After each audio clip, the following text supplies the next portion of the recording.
दिल्ली सरकार के पिताजी का दिल्ली सरकार के पिताजी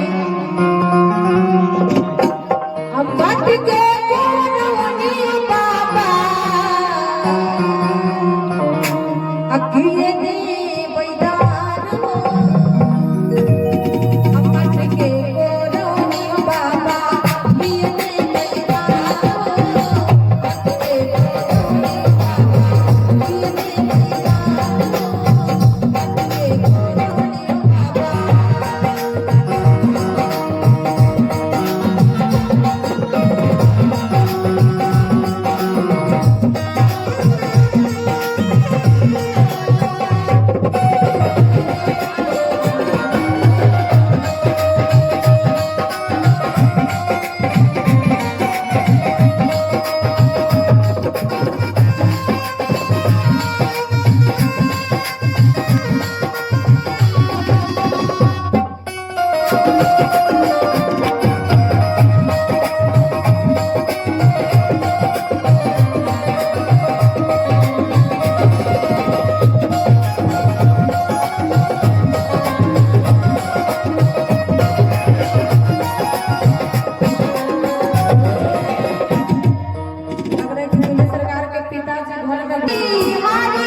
बबुआ के आस